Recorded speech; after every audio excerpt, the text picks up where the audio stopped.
Sunday school okhona phakathi kwethu izintombi izinsizwa ezikhona ngicela nje ngizonikeza amadoda ngizonikeza amadodana amen sengenzela nje isikhathi amen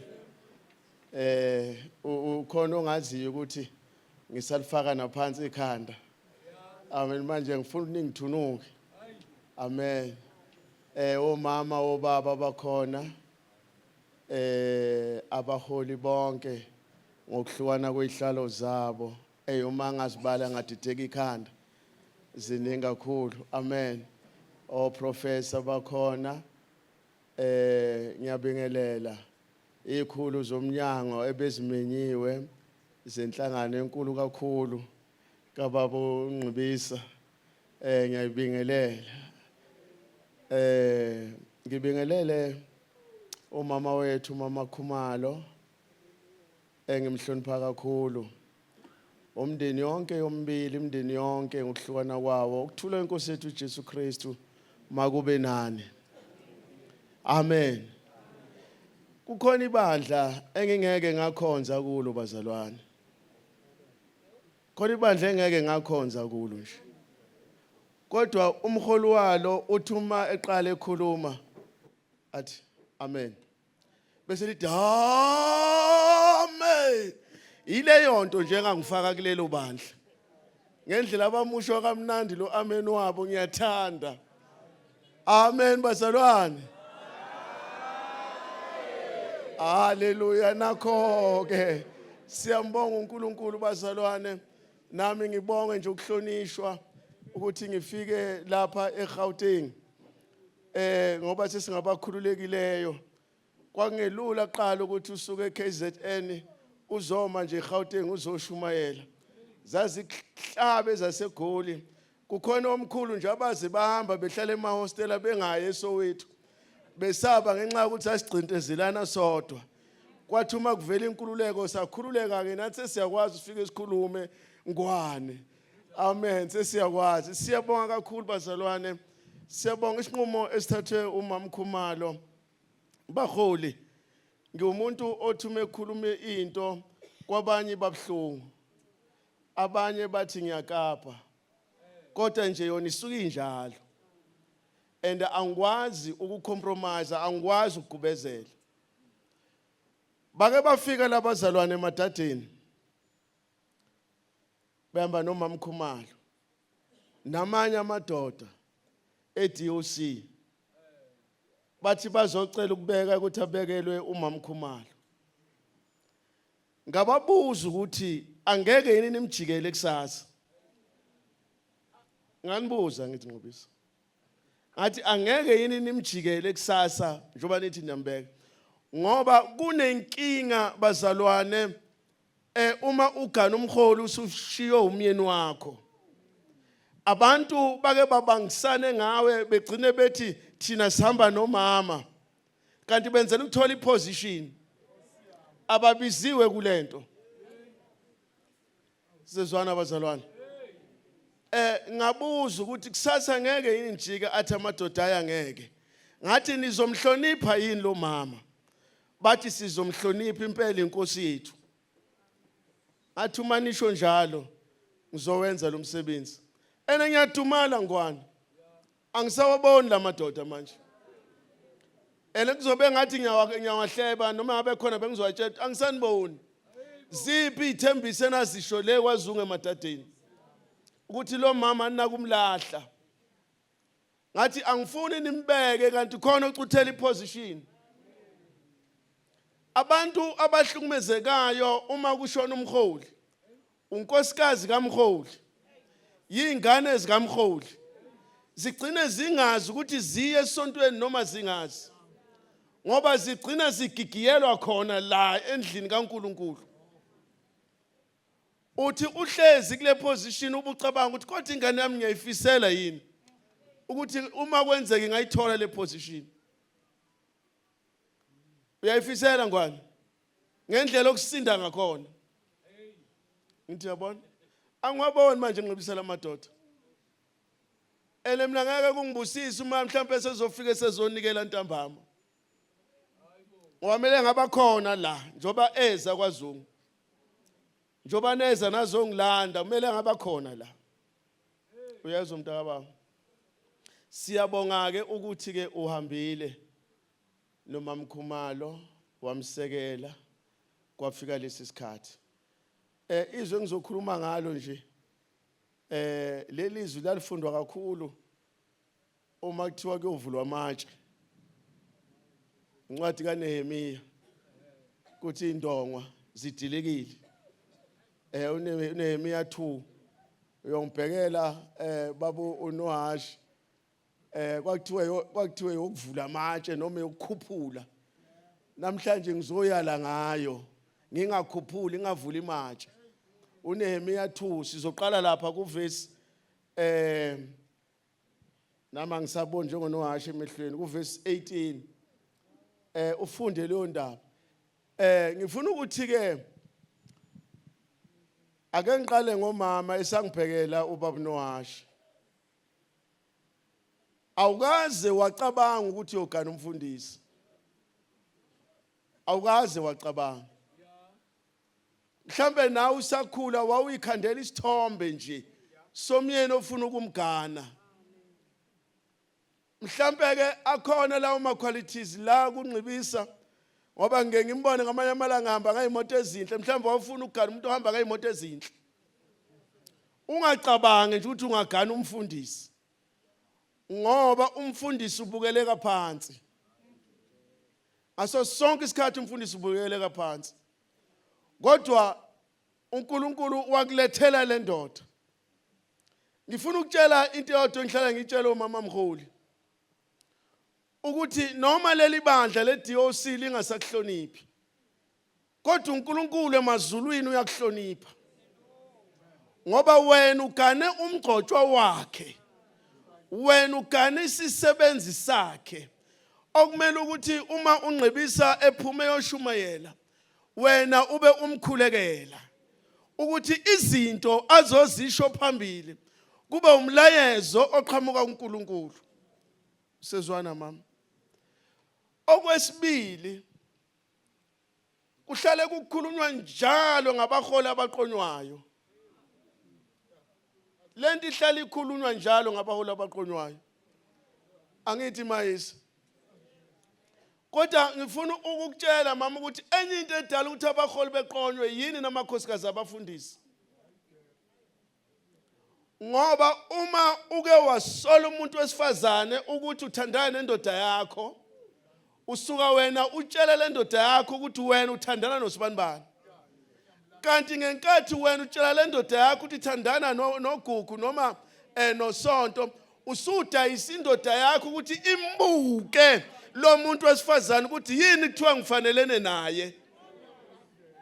Emva lokhu siyangena esilingweni ngoba ubhizi uyakhuluma. Kodwa uma uzwa kukhulunywa ngendoda yakho kuqhuleke. Ene lokutshelayo lezo indaba umbuzo ukuthi kambe wena uyifuni indoda yami? Yazi umbuzo omnandi, wena uyifuni indoda yami? Uyophila kamnandi. Abafundisi abaningi badayiswa amakhosikazi abo.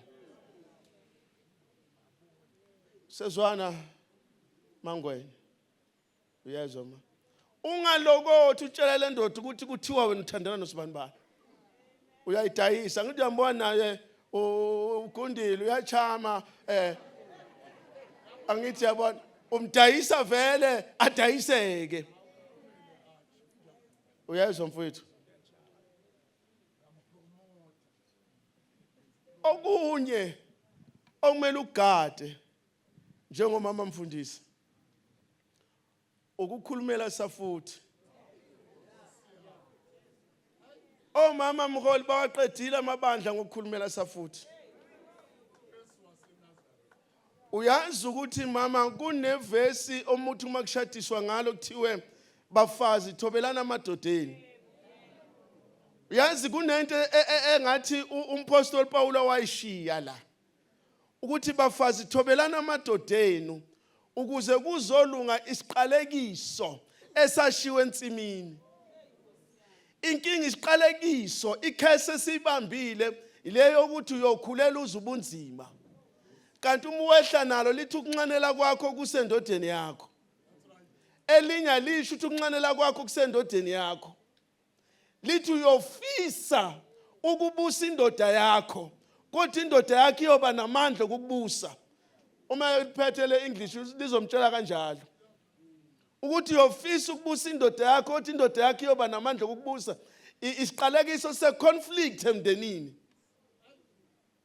Into ezokwenza ukuthi ungafisi ukubusa indoda yakho ukuthi uzithobe. Ngizokumisa ngathi usesiguqweni namhlanje mfumbisi. Right, amen. Fit. Uyezwa mama? Ungahamba uqhathanisa bonke omama nendoda yakho. Ngeke ibandla liqhubeke. Asikuphiki vele. Asikuphiki vele. Khona beza ngalezo indlela. Bakhona. Kodwa kudinga ukuthi indoda ibe ne self control. Akusho ukuthi njengoba ngu-Archbishop Amalaza ngiyibona intombi ezinhle. No. Indoda idalela ukubuka. Indoda iyabuka. Angiyikhulume lento ngicela ukusinikeza wena babungwane lengizosinikeza wena lesikhathi sami. Amen. Yazi ngiyikhuluma kabi lento ngoba ngisegoli. Kodwa ngisho noma ngisegoli. Uyangibona uma ngibheka ngimncane kanti ngimdala. Inkinga ngifithi. Njengoba ngingaka Ncebisa mfowethu. Leli bandla engilikholayo ngiyalitshela mina ukuthi mina ngiyakholwa ngisindisiwe kodwa ngimhaga umuntu wesifazane. Angithi lento iqale la eGoli nizothi ngiyanikapha la eGoli. Leyo khagana. Angimhaga umuntu wesifazane ngoba kumele kube khona ispace phakathi kwami nomuntu wesifazane. Ngoba umuntu wesifazane uma ngike ngambamba ngamhaga wangithinta ngengono yebele. Lento izohamba ithi qhu.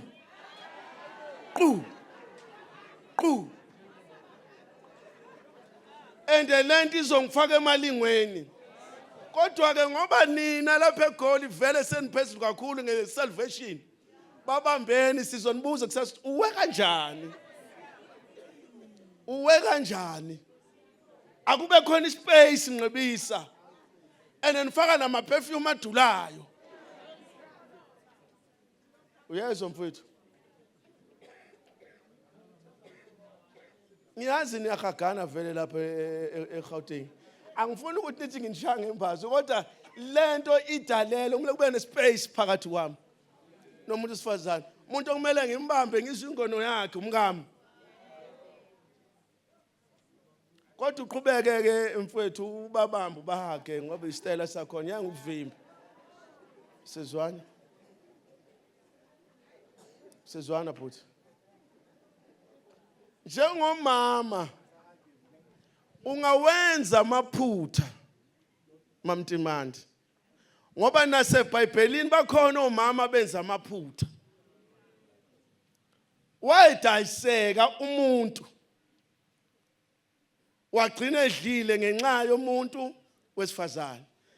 Bazongivumela uprofessor ngithi ngithe umuntu angisho ukuthi uAdam. Ngoba phela kuhlale kuthiwa Adam kanti asilazi igama lomuntu oqala.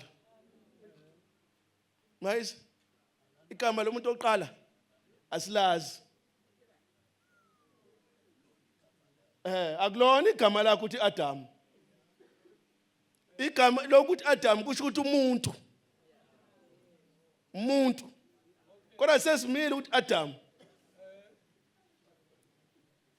Angithi yabona sengiyakuthipha nje phela unqoba ubuya attenda mina ngi-attendanga mina eBible school kodwa nje ngambulelwa lezi zinto alibonge ivangeli. Angithi yabona wagcina engene ekuhlukane noNkulunkulu ngenxa yomuntu wesifazane. Sezwana? uAbraham wagcina engene isigqilakazi ngenxa yomuntu wesifazane. Kwagcina kudaleka isithembu esisekhona namanje. Uyezwa mfowethu? Nawe ungawenza amaphutha njengomuntu wesifazane. Kodwa bekudinga ukuthi ube wesifazane omesabayo uNkulunkulu. Ngithanda lo wesifazane okungakhulunywa ngaye kakhulu. UmkaPilato. Owathi ningenzi lutho. Ngihluphekile ngalona. Etshela umyeni wakhe ngoba kumele ube nephupho ngendoda yakho. Indoda yakhe ingangena ezilingweni ukhona ungumsizi. Ulala uzuphupha undize ngathi helicopter engabe uyathandaza. Engabe uyathandaza. Ukuthi indoda yakhe ivikeleke. Ukuthi indoda yakho ithi umihambi ibona intombi enhle iyethi igama.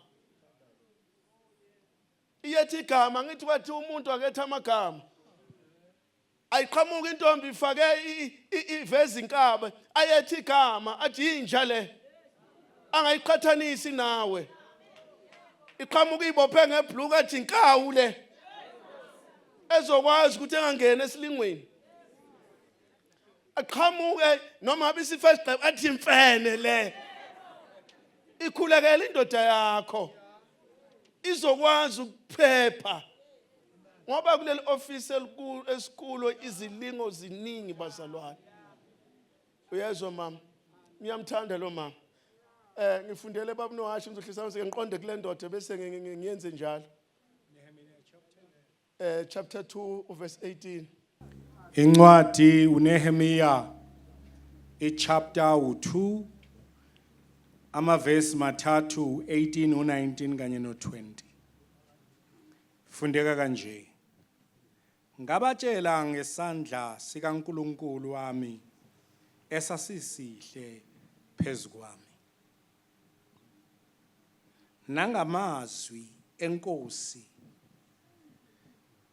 eyayiwakhulume kimi bathi masisuke sakhe. Cela ningakhulumi bantu bami esontweni. Ngiyahlukumezeka uma kukhona abakhulumayo. Angifuni ukuthiwe ngifike ngakapha. Ngilungele kapha. Ngabatshela ngesandla sikaNkulunkulu wami esasisihle phezu kwami.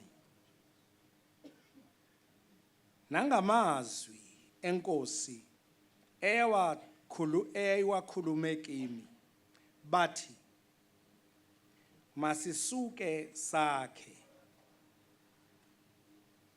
Beqinisela izandla zabo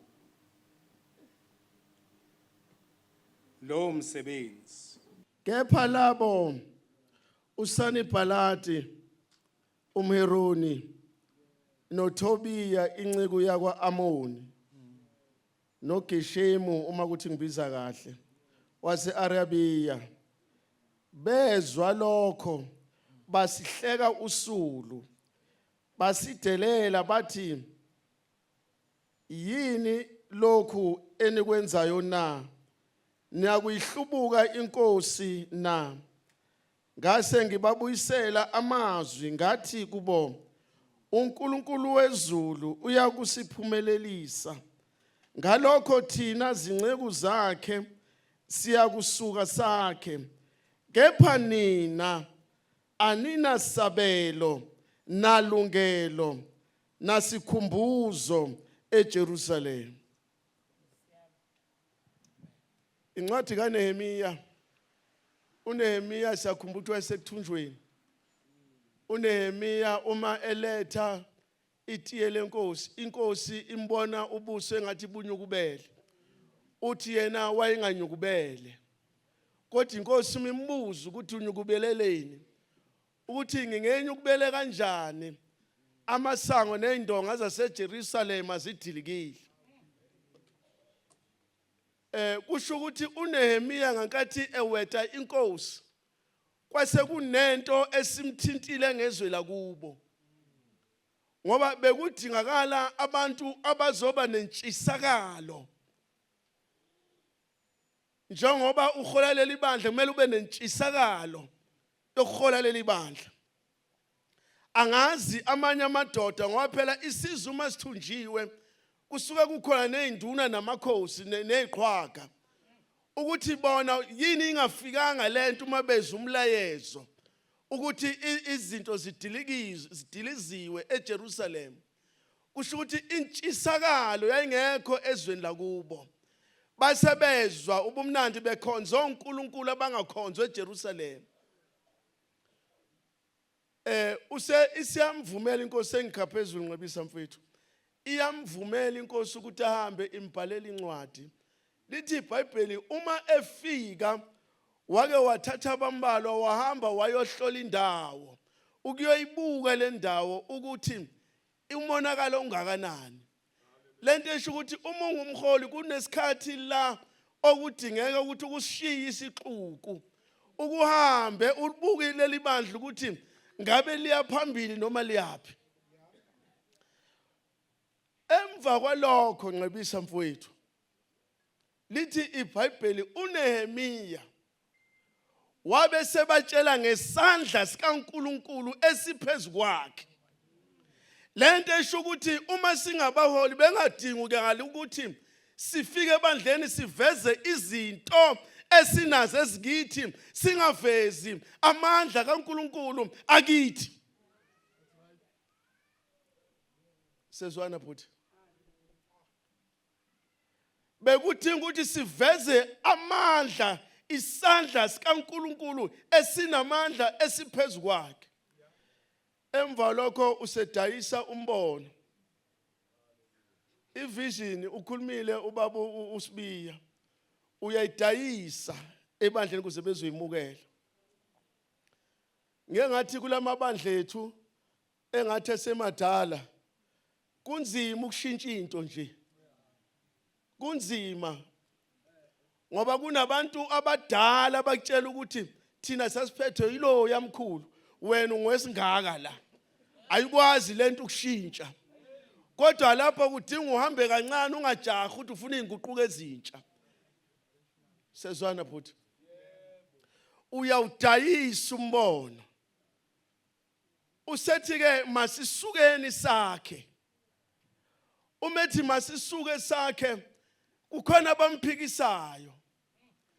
njengoba ungena kule position angisho ngoba ngizwile, angisho ngoba ngazi, kukhona abaphikisene nalombono ukuthi wena ubekwe ebandleni. Ngizwile vele, ngiyakhuluma vele. Sezwana bazalwane, bakhona abanye abavelanga obala kodwa bakhona, abanye abekho ebandleni le-DOC kodwa bakhona abaphikisana nokuthi wena ungalihola leli bandla le-DOC. Kwesinye isikhathi uMama Khumalo athola inhlamba ngawe ukuthi ukunikeza le position ngoba kunje. Kodwa usanibhalati noma bemthuka bethi nawuhlubuka thiwa azange abaphendule. Bekudinga umholi Nqebisa mfowethu ukuthi uma kukhulunywa kabi ngaye athule, shut up. And angeke ulihola ibandla ingqondo yakhe inormal. Hey bangizwa bazalwane la. Angeke ulihola ibandla ingqondo yakhe inormal, kumele ube abnormal umholi ibandla. Awuphile engqondweni umholi ibandla. Ngoba uma la ubashumayeze kade bekuthuka, kodwa ungakhulumi ngezinto ade bezisho kusho ukuthi wena uabnormal, awuphilanga ekhanda. Uhlekisa umuntu ekade uzwe ukuthi ebekuhleba. Kodwa kudingakala ukuthi uzoma ngaye la epulpit. Yezwa mfowethu. Uthi wababuyisela amazwi ukuthi uNkulunkulu wethu uza kusiphumelelisa. Kusho ukuthi uNehemiya uyathembela kuNkulunkulu. uNehemiya uyakholwa kuNkulunkulu. Sidinga abaholi abazothembela kuNkulunkulu ukuthi noma kufika izinto kodwa bethu uNkulunkulu uza kusiphumelelisa. Besethi nina aninasabelo.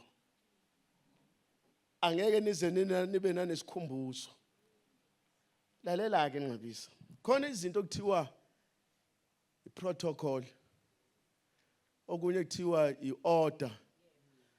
Akekho uarchbishop noma upresident wezwe noma uprofessor oqhamuke neorder noma neprotocol.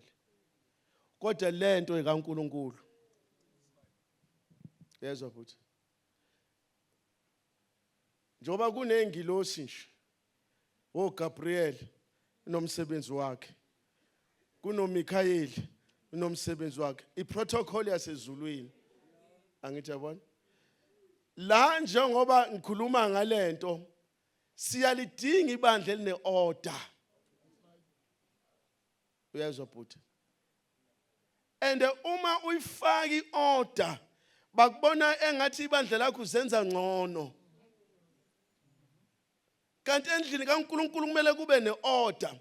uNehemiya ebezovusa amasango aseJerusalem.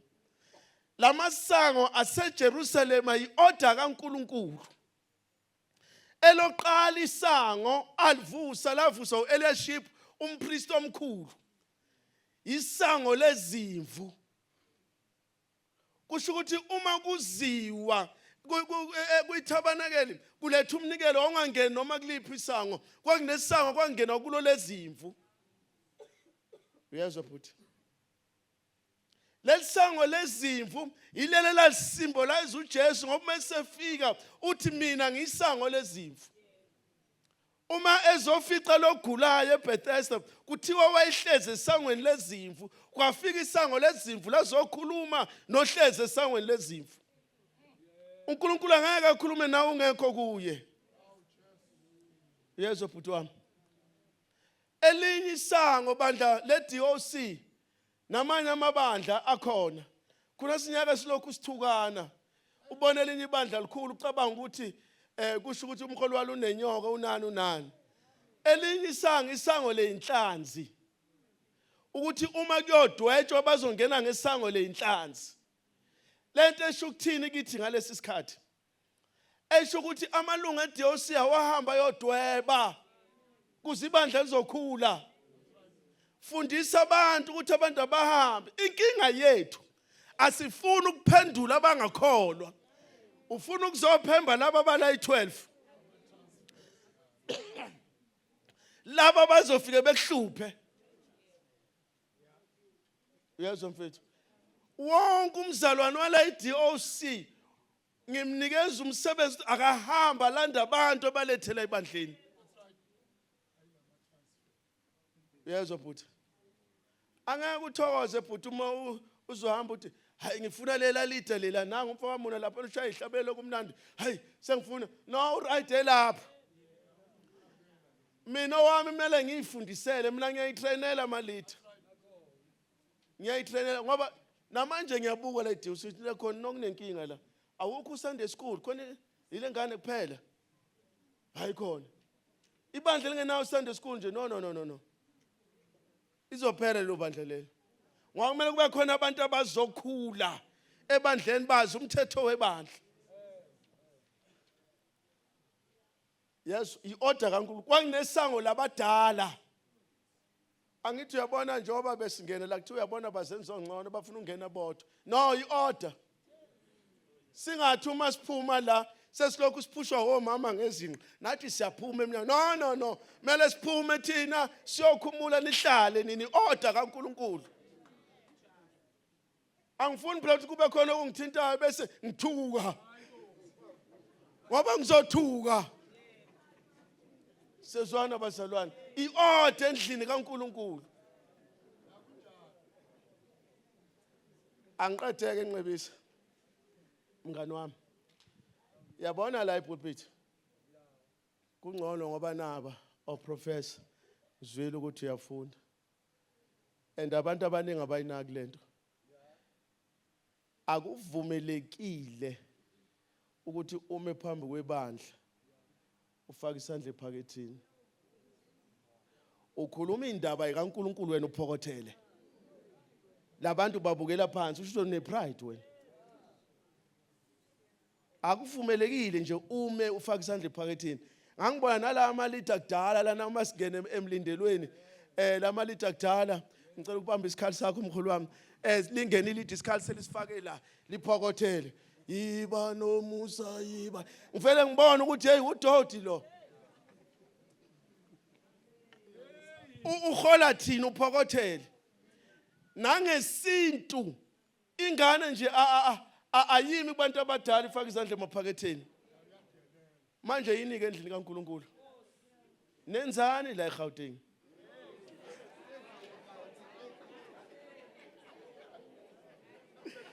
Hayi phephisani. Phephisani. Alibonga ivangeli. Akuvumelekile ukuma la umiso kwetipoti. Yalazi itipoti. Uyashumayela. Iswilithi.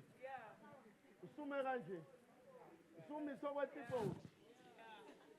Kusho ukuthi bonke labantu babukela phansi labantu. Lalela nqabisa. Ukuze kuthiwa ekufeni kwenkosi uZiya ngayibona inkosi ihlezi isihlaleni sayo. uZiya wagcotshwa emncane ukuthi abe inkosi. Uthe segcotshiwe ukuthi abe inkosi. Wanqoba izitha zakwaIsrayeli. Lithi iBhayibheli waseyaduma. Uthe uma esedumile wasefuna ukuyoshisa impepho endlini kaNkulunkulu. Bamkhuza abapriest ukuthi akusiyo umsebenzi wakho lo. Kusho ukuthi kwakuwumsebenzi wabapriest. Ngoba uma uphiwe ukuba umaskandi womculo, cula musukufuna ukhole ibandla. Cula nje ungasiphazamisi. Angeke futhi ungizwe ngiyahamba iguqo hayi kancane. Angeke ungizwe ngithi short 1 2 10 2 mission angibizelwanga lapho. Uyezwa futhi. uZiya ubulawe udumo. Bese lithi iBhayibheli inhliziyo yakhe yasiyakhukhumala. Kusho ukuthi waseba nepride. Uma sene pride waba nomhawu. Wafuna ukuyoshisa impepho. Wathi senomhawu uma bemkhuza akangakhuzeka. Emva kwalokho wavela uChoko wafa. Kusho ukuthi udumo siligada udumo baholi. Udumo lizala ipride. ipride izala umhawu. Umhawu uzala ungakhuzeki. Ukungakhuzeki kuzala ukufa. Umuntu onepride ufuna ukukhuluma yena ngaso sonke isikhathi. Yikho ngiphatheka kabi uma kukhona oshumelayo kukhona okhulumayo. Ngifuna ngibona ukuthi no unepride lo. Uyezwa futhi. Uzigade lezi zinto. Ungabe umholo onepride. Okugcina ukuthi ungabi umholi ongafundi iBhayibheli bese usizakala ngamaphutha abanye abaholi. Yazi umholo okhuluma ngamagama abantu, inkinga nje uswela umsebenzi. Uswela umsebenzi engabe uyashumayela, ubhizi ukhuluma ngamagama abantu. Ngoba lento ibidinga ukuthi uma kuthiwa nangu ungwane eSolundi ngiseNyukhasela, kuthiwa nangu ungwane uselahla ugogo, bese mina ngikhuleka ngithi baba, into ekungwane mayingasuki kungwane oyibeke kuye. Ngimkhulekise. Hayi ngisizakale ngaye. Akona kwethu lokho. Ngoba iqalekiso zakhe zizokwenzela kithi. Umama Khumalo uthe ungesabi. Uyibonile lento uma eqala ukukhuluma kwenzakaleni umama Khumalo? Mhlamba uyibonanga kuhlengezela izinyembezi. Ngoba umzuzu onzima lo. Okumele ethembe uNkulunkulu. Umethi ungesabi. Niyazi ifiye baholi. Enye ifiye yokuba public speaking. Khona abantu abakusabayo nje ukukhuluma. Kodwa bekabaholi. Uma ukusaba ukukhuluma ungumholi, une lack of knowledge. Kusho ukuthi kumele uhambe uyofunda. Uyezwa futhi.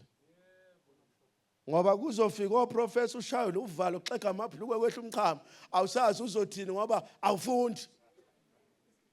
Angizabona awufundi, funda. Enye ifiye esibambayo ifiye yokuba lonely. Ungakusaba ukushiwa abantu. Abantu bayohlala bekushiya. Kodwa uma sebekushiyile, to let them go. Thanks for going. Ngoba uma bengahambi bazokudalela ichaos. Ngiyakuthipa bhuti wami. Uma umholi ethu uyahamba ungamncengi, ngeke usamvimba. Esethe uyahamba mdedela ahambe. Ngeke usamvimba bhuti wami, yezwa. Ukhulula ahambe. Usale uyikhonzela. Kuyoba buhlungu uma ukuthi lo mholi uhamba ukhala ngawe. Usabathe uyakukhuza ukuthi yekela ukushela umkami lokhu ushela umkakhe. Nakho kuyoba buhlungu. Kodwa uma ungenzanga lutho kuye, ukhulule. Ungabe umholi onenzondo nabantu abaphume kuwe. Sizwana mfethu. Uyohamba kamnandi endleleni yakho. uNkulunkulu uyokubusisa. Yezwa futhi.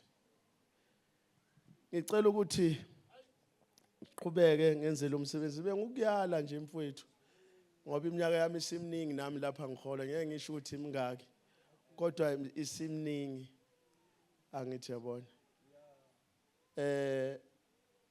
Ngicela ukuthi ngizwe kuthiwa kunesidlo senkosi. Ake ngichaze lokho nje sisalungiswa lesidlo senkosi bezokuqala ngaphambili. Uma kufika lezi zinto zamakhesok zishayiwe left and right. Sangayimukela zashawa namanje isashayo. Kanti ingubo nje nayo kudumisa uNkulunkulu. Iyafana nje negown. Kahle kahle thina eZayoni kithi yini ijazi. Ilokaliko omhlophe. Konke le dress code wabiza kahle professor. Konke lokho kunye siyak-adopta. Ukhololo siu-adoptile. Futhi la eZayoni bekufakwa amashethi amnyama la. okwakutshengisa ukuthi adoptile kushintshe emuva ukuthi kufakelwe embalabala abafundisi kade befaka amashethi amnyama nalamashethi kwakuthiwa wobhibhi sukuma ndaba ezithu iKesok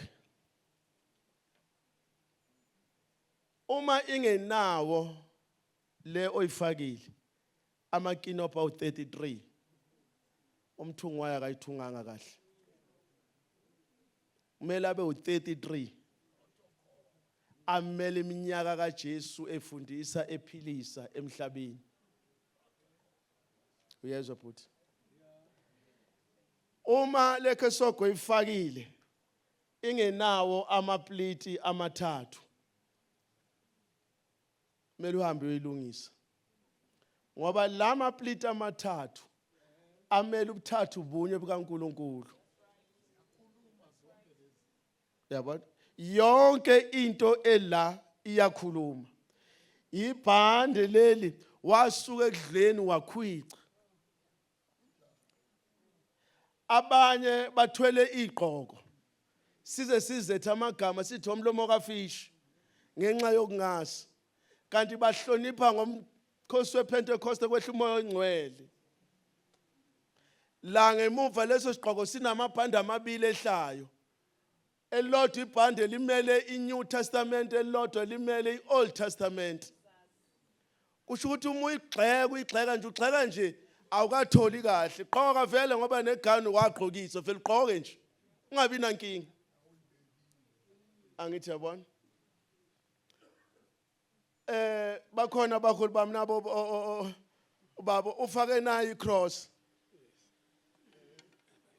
akusiyi inkinga futhi yabona le cross le ayinaso isithombe sika Jesu iplain bengixolele nkosama abafake nalezi nesithombe sika Jesu angiqondanga kubona kodwa bayak-atheka uma ufakele nesithombe sika Jesu ukuthi uJesu wakhe akakehle esiphambanweni usalokho ehlezi esiphambanweni uJesu wakho mele ibe plain nje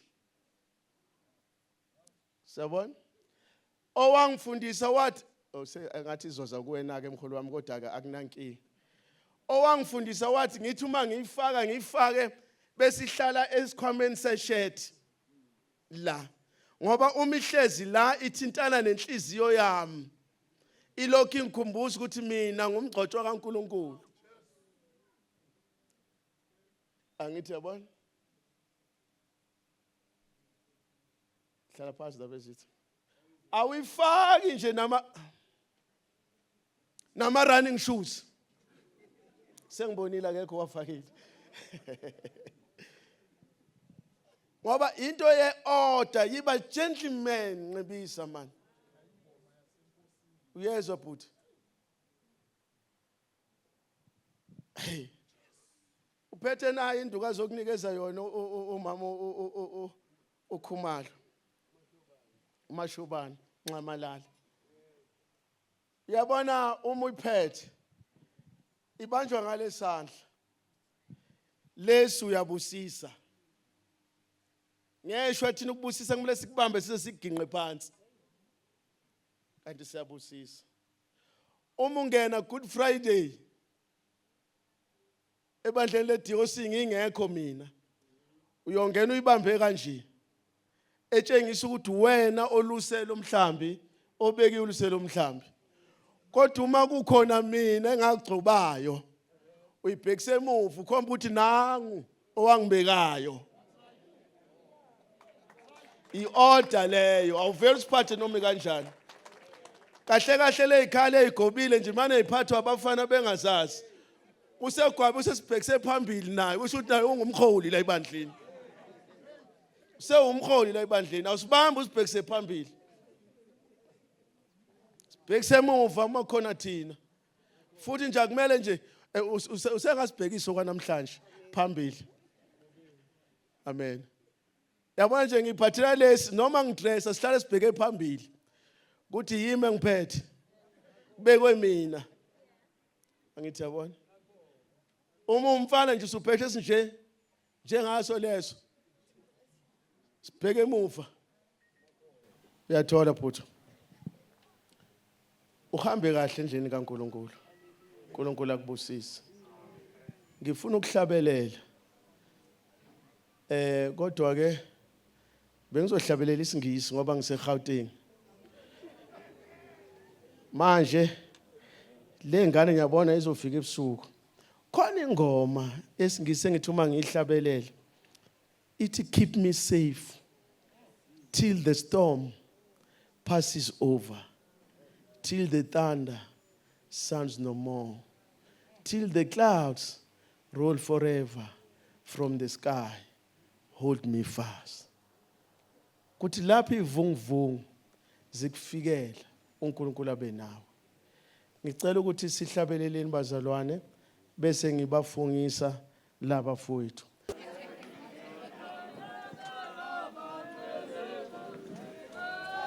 Ngiyaxolisa eGoli. Ngiyaxolisa mfumbezi.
Ngizoyithulela nje. Amen. Ngoba ubaba unqibisa ungithola indawo uthi ngilale ngiphumule. Manje akunankinga. Ngenzela ukuthi abantu bengalokhu besikhuluma ngwane ukuthi silale emahotela. Uyabona? uMoses uNkulunkulu wake wafuna ukumbulala engakafiki kuyokhipha abantwana bakwaIsrayeli. Yabona? Lithi iBhayibheli wathi esamhambele endlini eyihambe ihotela, indlu eyihambe. Kusho ukuthi indaba yokulala ehotela into endala. Ayiqali manje, yabona? Wathola ukuthi ingane yakhe ayisokile ijwabu. Wafuna ukumbulala engakafiki kuyokhipha abantwana bakwaIsrayeli. Lento esho ukuthi ungathi uhamba kuleli badla uNkulunkulu sesopha ukubulala ngoba uyenza intando kaNkulunkulu. Ngicela usho lamazwi mfowethu uphakamise ivoice yakho. Inkolo yabapostoli. Ngicela leli culo leDOC elithi Jesu wami bese lithuma selikuhaming bese eyafunda umfowethu. iDOC isukume yonke.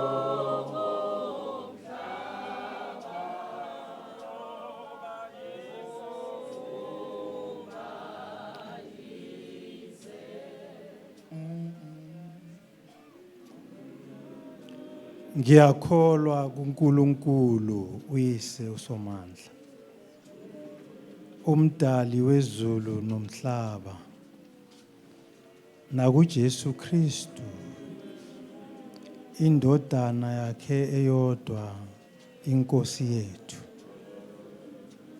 owamithwa ngoMoya oNgcwele. Wazalwa intombi uMaria, wahlupheka phansi kukaPontius Pilato, wabethelwa esiphambanweni, wafa wembelwa, wehlela eHadesi. Ngosuku lwesithathu wabuye wavuka kwabafileyo, wenyukela ezulwini, ehlezi ngakwesokunene sikaNkulunkulu uyise uSomandla.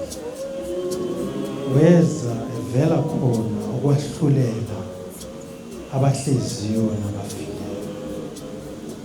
Ngiyakholwa kuMoya oNgcwele nakulo ibandla elingcwele lomhlaba wonke, ubudlelwane babangcwele, ukuthethelelwa kwezono, nokuvuka komzimba ekufeni, nokuphila okumiyo njalo. Amen.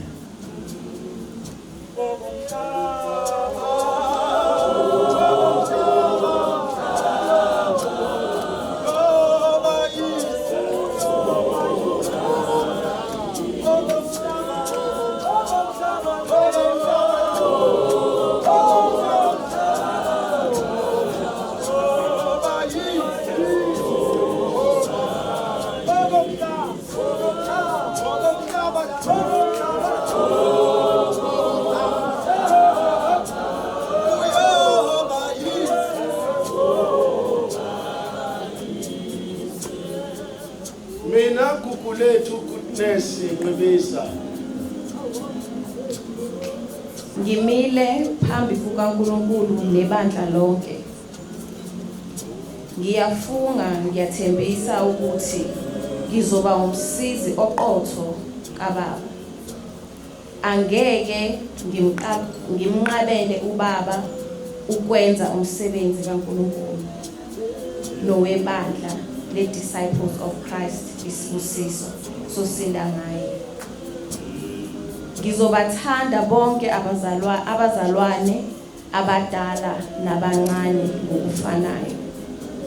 Angeke ngidale amaqembu ebandleni neziphithiphithi. Ngicela uNkulunkulu angisize.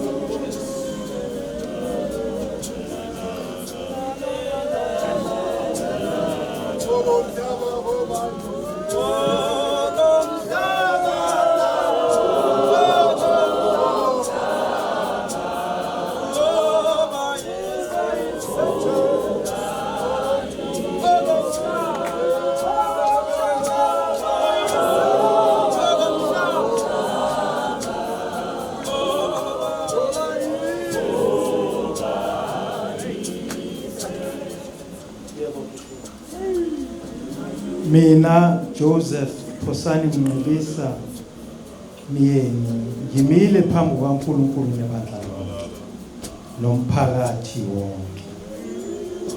Ngiyafunga ngenhliziyo yami yonke ukuba ngiyawuthatha umsebenzi kaNkulunkulu wokuba upresiding bishop ebandleni i-Disciples of Christ isibusiso sosinda ngayo. Ngiyathembisa ukugcina yonke imiyalo kaNkulunkulu nomthetho waleli bandla oshicilelwe kunqubomgomo yalo kanye nezinqumo zemihlangano zaleli bandla. Ngizosebenza ngokuthembeka phambi kwaNkulunkulu naphambi kwebandla lonke nabaholi balo bonke. Angeke ngiziphathe ngokungafanele ebandleni kaNkulunkulu.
Khona emandulo namhlanje kusenguwe baba nangu Joseph Phusane Ndisa namhlanje siyamgcoba ukuthi aholele ibandla lethi DOC Disciples of Christ isibusiso soqoba ngayo baba wethu ugcina umlondoloze uma ukuhlakanipha baba wethu uma ukukholo ungapheliyo ungabeki iqalekiso zabazali bakhe zingehleli kuye lezami iqalekiso mazingehleli kuye baba wethu ingcwele ngiyathandaza egameni lika Jesu waseNazaretha baba mbusise esazohamba phambi kwale bandla baba wethu umupha amandla ngegama lika Jesu Kristu waseNazaretha amen.